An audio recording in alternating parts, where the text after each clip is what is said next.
Olá, pessoal que me acompanha no canal Conversando sobre a Bíblia. Espero que vocês estejam todos bem, com a graça de Deus. Hoje nós vamos começar um, um estudo com o livro de Daniel. Então, o mesmo estudo que eu faço com os meus alunos lá no CASBC, no Colégio Adventista de São Bernardo, né? Daniel é um estudo muito importante.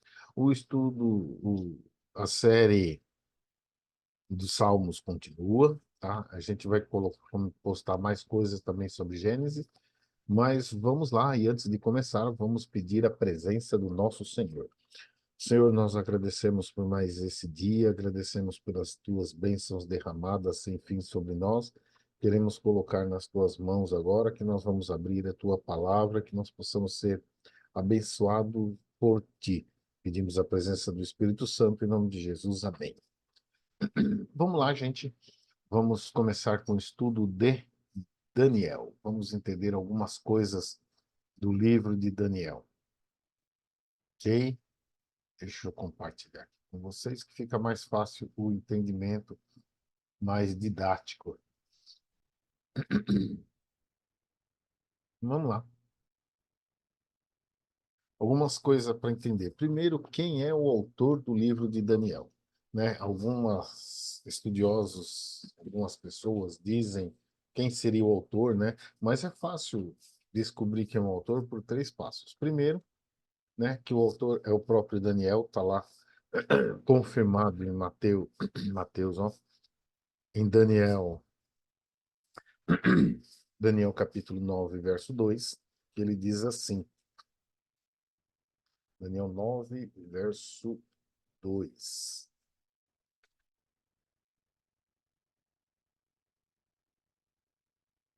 Ele diz assim, no primeiro ano do seu reinado, eu, Daniel, entendi pelos livros, tá? Então ele está dizendo, ó, eu, Daniel, no verso do 10, verso 2.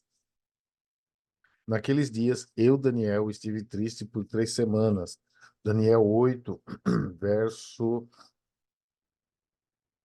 17. E veio perto de onde eu estava. Então, vindo ele, me amedrontei e caí sobre o meu rosto. Aqui está confirmando que é Daniel, tá? Então, a gente tem a confirmação. Primeiro, porque Daniel diz que é, tá? Ele mesmo diz, eu, Daniel, é narrado em primeira pessoa.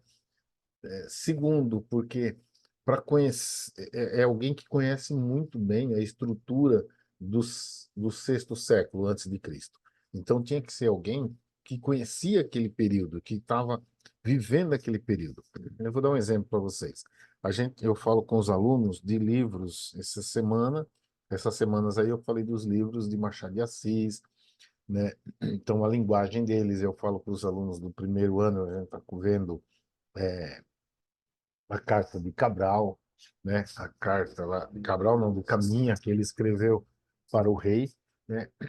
E você pega um estilo de linguagem que só quem estava naquela época podia escrever. Eu não posso escrever daquele jeito, né? Alguém não pode. Você, por mais estudo que você faça, você não consegue, sempre vai esbarrar em alguma palavra que é do dia a dia aqui, tá? Então, a estrutura do livro, o jeito que foi escrito, é de alguém do sexto século. Outra coisa, Mateus 24, 15. Aqui é o próprio Jesus falando. E se Jesus falou, é confirmado. Mateus 24, 15. Jesus diz assim: Quando, pois, vides a abominação da desolação, de que falou o profeta Daniel, olha aqui, ele está citando o profeta Daniel. Então a gente sabe que quem escreveu o livro foi o profeta Daniel. E Daniel escreveu entre 540 e 560 antes de Cristo, tá? Qual é o estilo de escrita? O estilo de escrita é apocalíptica, tá? O que é uma escrita apocalíptica? É um gênero literário que surgiu em tempos de angústia, de certeza, tá? De luta que eles tinham, muitas vezes tempo de opressão política e religiosa. A escrita, ela é apocalíptica, ela alterna símbolos, tá? E o foco dela na revelação divina é do futuro. Tá? Então, o foco é a revelação divina do futuro e ela utiliza vários símbolos. A gente vai ver que no livro de Daniel tem vários símbolos, tem animais, tem sonhos, né? Muita coisa acontece lá, tá? Qual é a vantagem da escrita apocalíptica? Ela apresenta esperança. Quando a gente vê o Apocalipse, tem muita gente, muitas pessoas que têm medo do Apocalipse. Gente, Apocalipse é um livro que dá esperança, porque ele está mostrando que no final Jesus vai vencer, no final Jesus vai voltar e transformar esse mundo, tá? E é o que acontece com o livro de Daniel. Ele sempre apresenta que no final é Deus quem vence, é Deus que estipula o seu reino, o seu domínio. Existe o Apocalipse de Enoque, de Esdra, que é também chamado de quatro Esdra, dois Esdra, o quarto Esdra, né? O Apocalipse de João, o Apocalipse de Pedro, o Apocalipse de Maria, tá? Tem vários estilos de Apocalipse. É, o livro de Daniel é dividido em duas partes, tá? A primeira parte é histórica, e ele vai do capítulo 1 ao capítulo 6. A segunda parte é profética, que vai do capítulo 7 ao capítulo 12. Tá bom? A gente vai ver tudo isso aí. Escrita. O texto é escrito em aramaico e hebraico, tá? São duas línguas próximas, é o que você vê aí. E o aramaico e hebraico é como se fosse o português e o espanhol, o português e italiano. Se a pessoa falar com calma, a gente entende o que fala. Pode ver que a escrita aqui, ó, dos dois tem algumas coisas é, parecido, tá? E a escrita do livro é interessante porque o livro é assim, ele começa em hebraico no capítulo 1, tá? Ele vai em hebraico no capítulo 1. A partir do capítulo 2, ele passa a ser, é, a partir do sonho, ele passa a ser aramaico, e ele vai em aramaico até o capítulo 7. Aí ele volta a ser escrito em hebraico, tá? Então tem essa estrutura de escrita. Por que nós devemos estudar o livro de Daniel? Alguns pontos que a gente precisa. Primeiro, porque é inspirado por Deus. E se é inspirado por Deus, é interessante para todos nós e é a palavra de Deus. Segunda coisa, o livro é fascinante, tá? É um dos livros mais fascinantes que tem na Bíblia. Eu gosto muito do Pentateuco, sempre Gênesis, Êxodo, sempre foram livros que sempre gostei deles. Mas o livro de Daniel também me atrai demais. Eu gosto muito, né? E ele é tão importante que ele é considerado o Apocalipse do Antigo Testamento, tá bom? É, por ser o Apocalipse do Antigo Testamento, ele é a chave para se entender o Apocalipse do Novo Testamento, tá? Então, entender Daniel ajuda muito a entender o livro do Apocalipse, tá? Por isso que esses livros, o bom é lê-los junto. Tem gente que fica com medo, tal. Não, tem que lê-los junto, tá bom? Outra coisa, porque ele é dirigido às pessoas que vivem no fim do tempo. Que pessoas que estão no tempo no final da história? Eu e você. Ele é dirigido para nós dois. Isso é que é importante. Então, é um momento de nós lermos. Esse é o momento de nós estudarmos o livro de Daniel, tá? E porque, como ele é um livro apocalíptico, ele proporciona esperança e otimismo. Ainda mais no tempo que a gente está vivendo, um tempo de crise, um tempo de angústia, um tempo de tristeza. Eu escrevo aqui quando faz um tempo, um mês aí, que aconteceu algo terrível lá em Santa Catarina, né? Da natureza, com as chuvas, as enchentes. É muita angústia, é muito sofrimento, mas ele nos traz uma esperança, traz o otimismo para todos nós, tá bom? Vamos lá entender o livro de Daniel, a vitória de Babilônia e a deportação. Então a gente tem o Daniel capítulo 1, verso 1, que diz assim: No ano terceiro do reinado de Jeoiaquim, rei de Judá, veio Nabucodonosor, rei de Babilônia, a Jerusalém e a sitiou. O Senhor entregou, olha só, o Senhor entregou nas suas mãos a Jeoiaquim, rei de Judá, e uma parte dos utensílios da casa de Deus, os quais levou para a terra de Sinar, para a casa do seu Deus, e pôs os utensílios na casa do tesouro do seu Deus. Vamos entender, uma das coisas que a gente tem que fazer é entender a estrutura do, do que era, o contexto histórico daquela época, né? A gente sabe que Israel, quando você lê Jeremias, você vê que Deus tinha falado várias coisas de Israel. Israel estava com muito problema, né? Muita dificuldade assim espirituais. E aí Deus falava: olha, ouve o que eu estou falando, ouve. Jeremias lutou muito por isso. E aí Israel tinha lá queria ficar do lado de Faraó, e Deus falou: não, fica do lado de Babilônia, não fica do lado de Faraó, tá? Isso começa lá atrás. Chega um ponto que Jeoiaquim, ele faz tudo errado. Erra, faz tudo errado.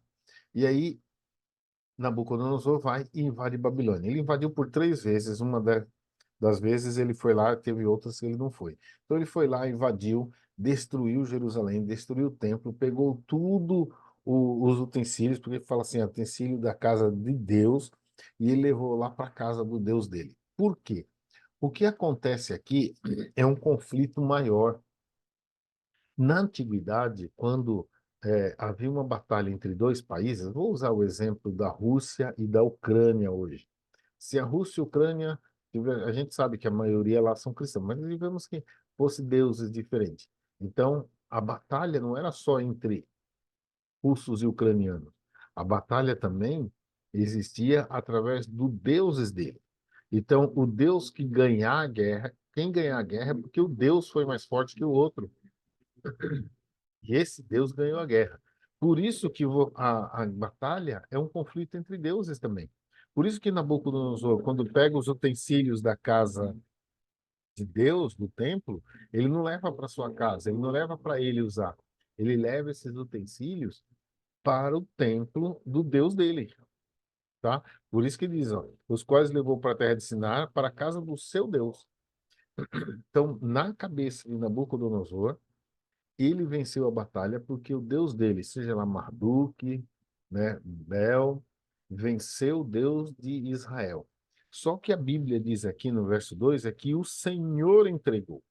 Então, Daniel está dizendo assim: não foi vocês que venceram, foi nós que perdemos.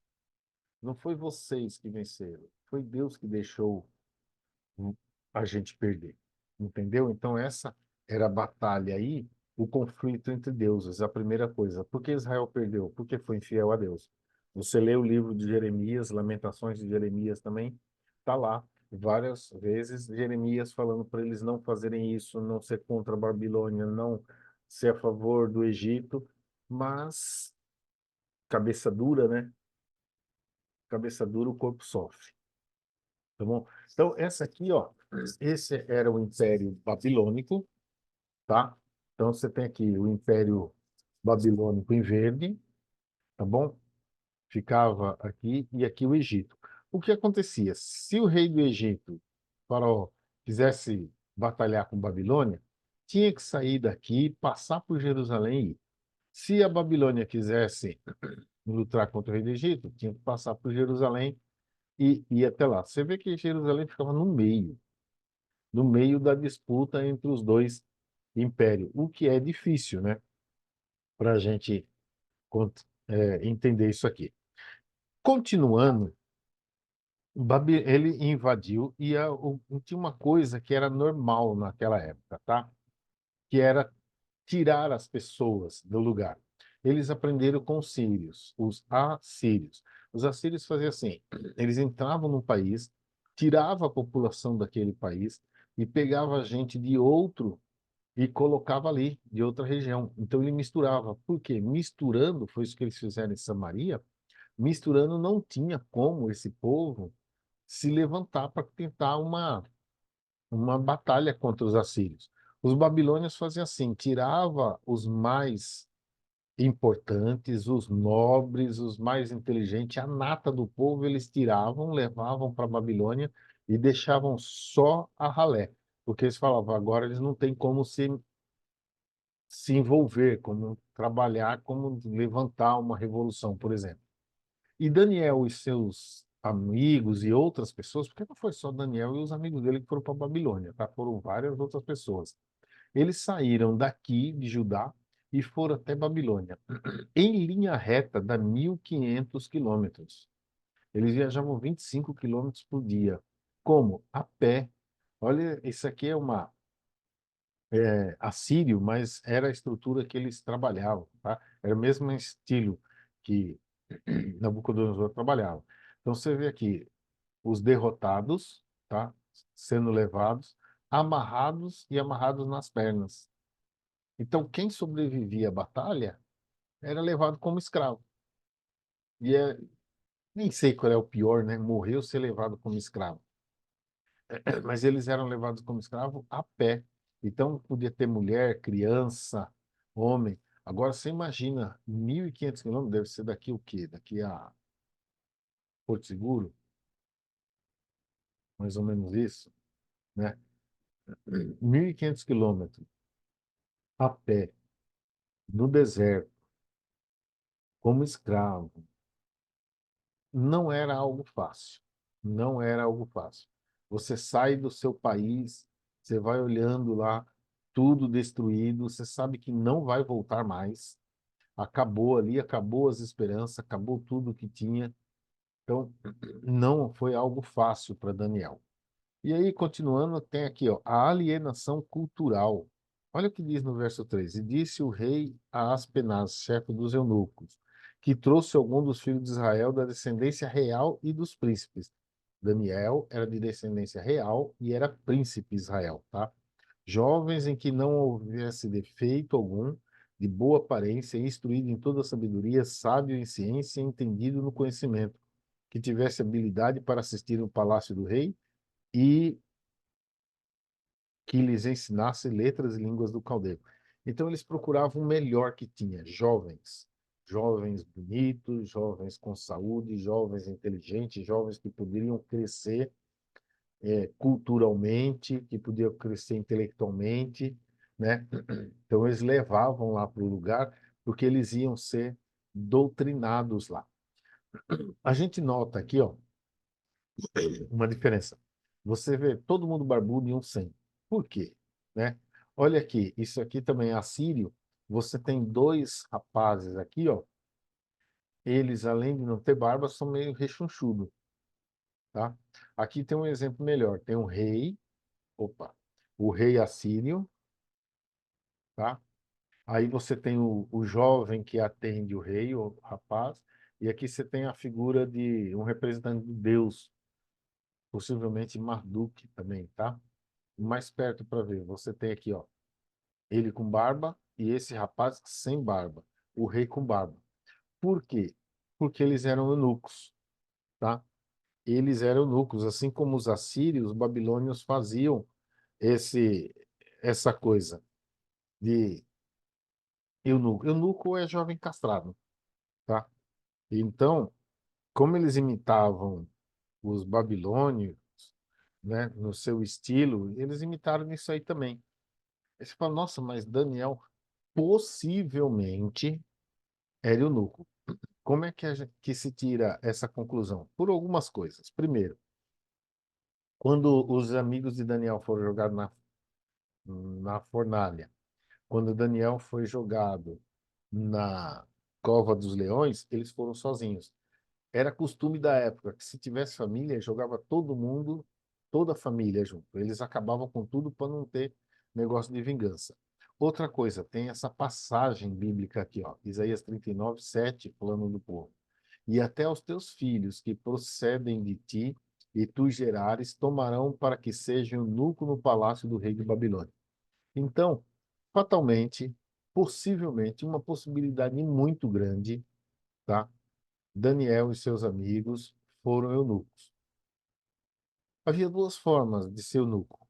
Era cortar uma parte do órgão sexual ou cortar todo, arrancar todo o órgão sexual. Todo, todo, todo, todo. Tá? E possivelmente foi esse jeito. Então, por isso que o eunuco não crescia barba. Não crescia barba e ele ficava com a voz afilada e ele ficava um pouquinho mais rechonchudo que os outros, tá bom? Então, você vê a angústia de Daniel, fora da sua terra, longe dos seus parentes, escravo na terra estranha e eunuco. Você vê quanta coisa esse garoto sofreu. Outra coisa, transferência de autoridade. No 1,7, olha o que diz. E o chefe dos eunucos, quem? Apenas, tá? Pôs outro nome, a saber, Daniel a Beltesazar, Ananias a Sadraque, Misael Mesaque e Azarias a Abdenego. Eles mudaram o nome. A alienação cultural existia de que forma? Eles ensinavam a cultura, a religião, a alimentação e mudavam os nomes e a língua. Então você tinha aqui, ó, Daniel, que significa Deus é meu juiz, foi trocado por Beltesazar, que é Bel preserve a sua vida. Ananias, que significa graça de Deus, foi trocado por Sadraque, que significa ordem de Acu. Era outro deus lá, tá? Misa, se não me falha a memória, era o deus da lua, mas não tenho certeza, tá? Não vou garantir isso aí, que agora me fugiu. Misael, que significa quem é como Deus, passou a ser Mesaque, semelhante a Acu. Azarias, que é Yahweh, Jeová, ajudou, passou a ser Abdenego, servo de Nego. Então você vê as mudanças que foram fazendo. Mudança de nome. Significava assim, ó, esquece o seu Deus, esquece a sua terra. Agora o nosso Deus é o seu Deus, tá? Essa troca de nome era comum na época. Mas Daniel não ficou quieto. Teve a resistência dele.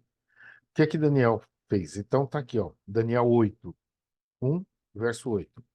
Daniel propôs em seu coração não se contaminar com a porção de iguarias do rei, nem com o vinho que ele bebia. Portanto, pediu ao chefe dos eunucos que lhe permitisse não contaminar. Daniel não podia mais mudar nada no seu corpo, que já foi mudado. Daniel não podia voltar para sua terra. Daniel não tinha escolha do que fazer, mas uma coisa ele podia fazer, e isso ele fez. Ele resistiu, não querendo comer as iguarias do rei. Ele não quis comer, porque assim, porque a comida era ruim, não, porque a comida era imprópria, não era isso. Dizem, alguns estudiosos dizem que nessa época eles já não comiam porco nessa região, tá? Mas Daniel era uma forma dele dizer, se tem alguma coisa que eu posso ser contra, eu serei, tá? E aí ele fez esse teste, ele pediu ao chefe que permitisse que comesse, né? Então ele falou assim, ó, eu quero comer legumes, verduras e frutas, tá? Durante 10 dias. O chefe não quis, mas falou, então me dá 10 dias de teste. E no verso 9 diz assim, Deus fez com que Daniel achasse graça e misericórdia diante do chefe do eunuco. Uma coisa que você vai reparar no livro de Daniel é tudo é Deus. Não é porque Daniel foi lá, bonitinho, tal, achou graça. Não. É Deus que disse, é Deus que falou, é Deus que acha graça, é Deus que comanda. Mesmo na situação tão difícil que ele estava, tá? Então, no verso 12 diz: peço-te, experimenta o teu servo 10 dias, que se nós não dei legumes a comer e água e a beber. Então se examine diante de ti a nossa aparência, a aparência dos jovens que comem a porção da iguaria do rei. Então, conforme vires, procederá para o teu servo. Né? Então eles olharam assim e falaram: dá 10 dias. 10 dias, se a gente não ficar bem, tudo bem, né? Você pode mudar, mas a gente vai estar melhor. Daniel não falou isso por arrogância, ele falou isso crendo no Deus que ele cria. Então, por isso que eles negaram a comer a comida do rei, porque eles estavam dizendo: meu Deus ainda é forte, eu não vou aceitar isso aí de vocês, tá bom? E o que que aconteceu? Depois de 10 dias, tá? Que aí a gente tem, ele tirou as porção e no verso 18 diz assim: e ao fim dos dias em que o rei tinha falado que os trouxesse, o chefe dos eunucos trouxe Dante a Nabucodonosor. No verso 19, e o rei falou com eles, e entre todos eles não foram achados outros tais como Daniel, Ananias, Misael e Azarias. Portanto, ficaram assistindo diante do rei. Verso 20, olha, e em toda a matéria e sabedoria que se decidiu de discernimento sobre o que o rei lhe perguntou, os achou 10 vezes mais doutos que os magos, os astrólogos e que havia no rei. Olha, eles não eram melhores que os outros só. Eles eram melhores até que os magos, os astrólogos, alguns que já estavam lá.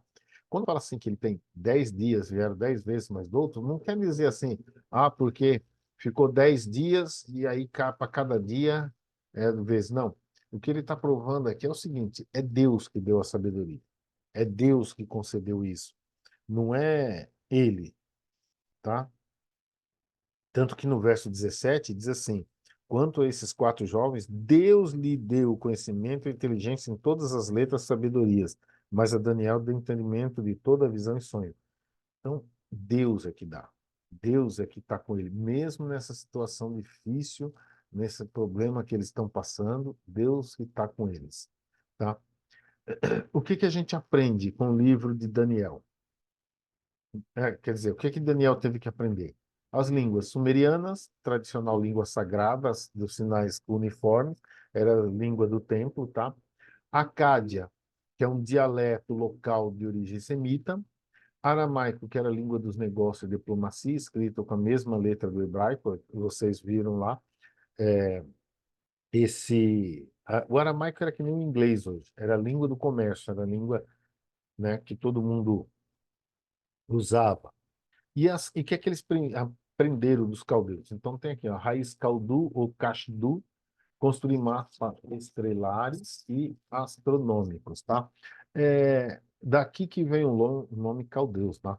Esse vai aqui estudar astrologia, astronomia, ciência da adivinhação, geometria, geologia, engenharia civil, numerologia, matemática e medicina. Os caldeus, eles eram povos muito inteligentes, muito espertos. Tanto que tem coisa que a gente usa hoje que é deles. Raio de 360, né? Círculo com 360, os raios de 90, de 180, tudo veio deles. A matemática veio deles, a astrologia veio deles, a astronomia. Você fala, nossa, então já existia signo naquela época? Já foram eles que criaram. Eles que criaram. Adivinhação, geometria, geologia. Eles eram um povo extremamente culto. E quando você vê tudo isso aqui, Daniel foi 10 vezes ele e seus amigos melhores que todos os outros que tinham lá, tá? O que que a gente aprende com o livro de Daniel? Primeira coisa, é possível manter a fidelidade num ambiente pagão. Aí eu junto até com isso, o jovem não precisa ser como os jovens do mundo para se realizar, tá?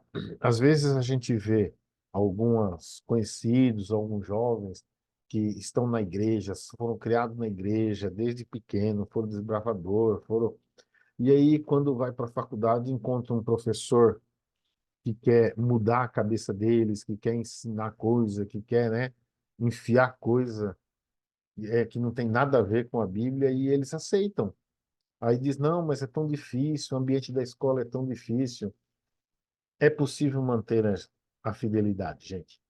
Quando a gente olha, Daniel era escravo, né? Pensa só, um jovem escravo, eunuco, nunca ia ter uma família, nunca ia voltar para sua terra, não tinha parente e ele estava por conta, com a ideia de que poderia, como alguns pensavam, Deus os abandonou. E mesmo assim eles se mantiveram fiel a Deus.